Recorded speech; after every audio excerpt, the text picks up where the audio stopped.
Any idea how many people die from terrorism? None. Big fat zero. And yet we have a war on terror. But, you know, basically, fundamentally, what's killing people is not terror. It's the pharmaceutical industry. And they want more of the action. So why don't we know about it? Well, that's really very simple. You know, the dumbing down process is remarkable. It's very, very successful. You know?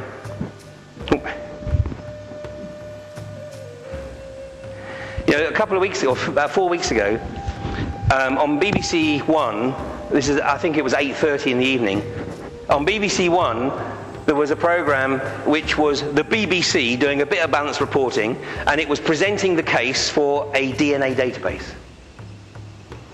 On Channel 4 was Peter Oborne doing an expose of corruption in the EU. On ITV was Coronation Street. Now, which of those programs? Forget it, you know the answer. And people are starting to realize and ask questions, even in the semi-mainstream media, about the impact of food. This dumbing down process, coupled with a dire reduction in food quality, is taking its toll. This is the New Scientist, you know, the all-American high. Can fast food alter your brain in the same way as tobacco and heroin? Well, I've got to tell you that it's actually nearly 30 years since my first experience of realizing that food impacts on behavior. And at the time, I was a young training officer with Schlumberger. And we had an apprentice there who, at the time, he was a punk. I mean, he came in, you know, to work every day dressed like a punk, which was not a problem. He was a wonderful character. I mean, I've always worked on the basis that, you know, I want people working in my teams who have, you know, some drive. You know, my basic principle is it is far easier to rein in a bucking bronco than it is to try and kickstart a dead donkey. Well, this guy was a serious bucking bronco. And I didn't want to lose the guy, but, you know, his behavior was unpredictable to say the least. Anyway, we had a company doctor, and I went to speak to this company doctor, and I sat and listened to him, and he went on for me about 20 minutes saying how he believed that if he could get this guy to change his diet, it would change his behavior. And I sat there thinking, yeah, right. Anyway, I had a lot of respect for this particular doctor, and I persuaded this young man to come in to see the doctor with his mother. And I told him basically this was his last chance. I mean, if this didn't work out, there was no way the company was going to be able to keep him on the payroll. Anyway, he came in and he agreed to abide by the diet plan that this doctor, this is 1979, that this doctor put in front of him. I kid you not, 6 weeks later, I didn't recognize that young man.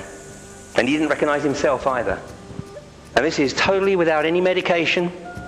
It was totally on the basis of whatever that doctor had recommended as change of diet. And that was my first experience. I just logged it. You know, it was at the time it was no more than that. I just logged it, but I recognized that, you know, there was a link. This was from the Daily Mail just a few days ago. EU ethics experts are expected to call for a ban on clone farming amid concern over animal welfare. But look at this piece here. This is so significant.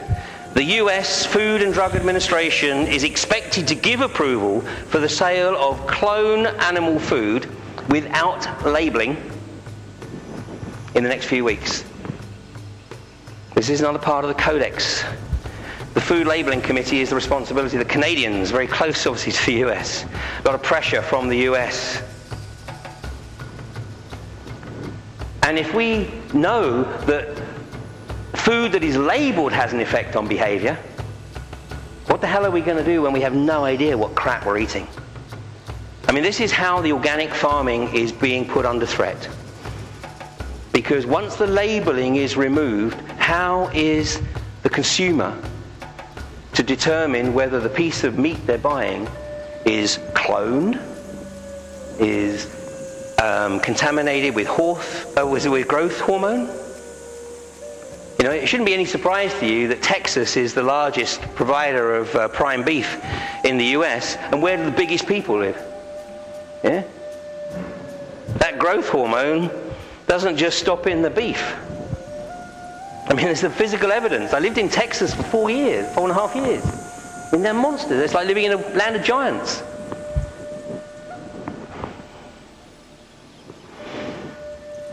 Thank God Ritalin wasn't around when my young apprentice had his problems.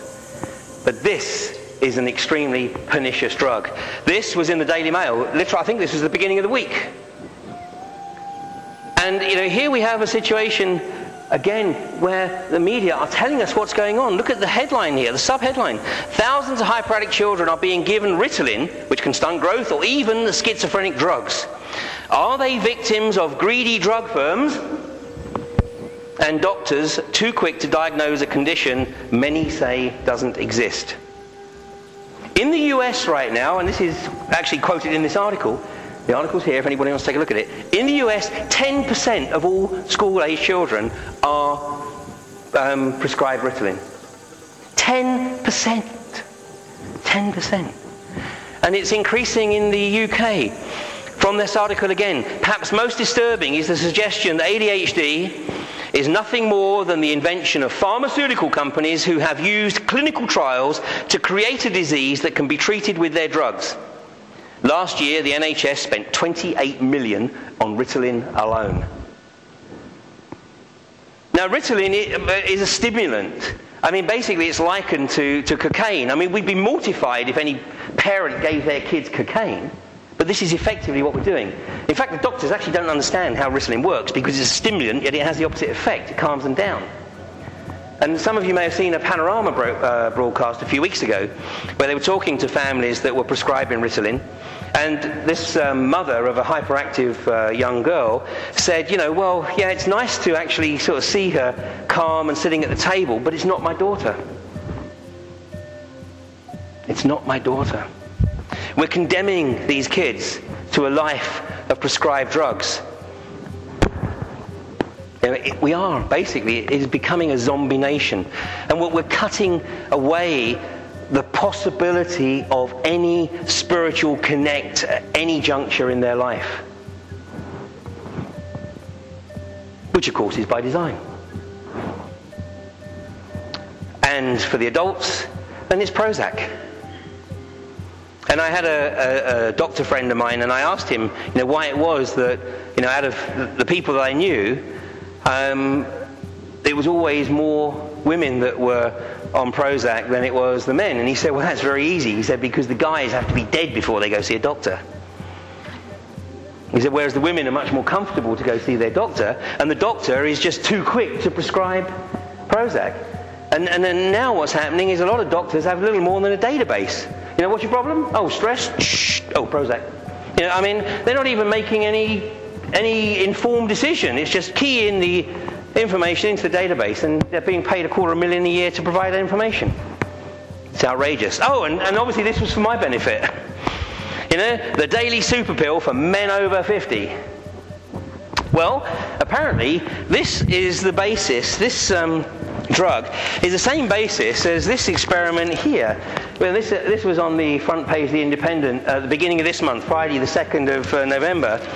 And they tried it out fortunately, they tried it out in mice before they decided to offer it to the 50-year-old men.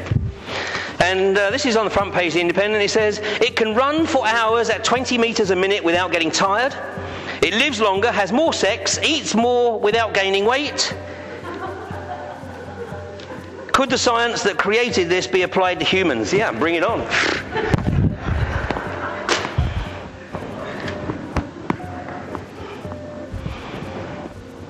They're telling us, it's in our face.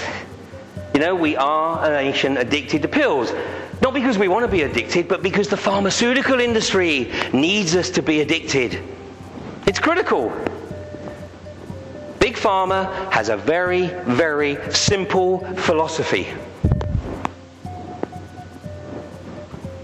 From the moment a life form is conceived until that life form deceases, it is a revenue stream.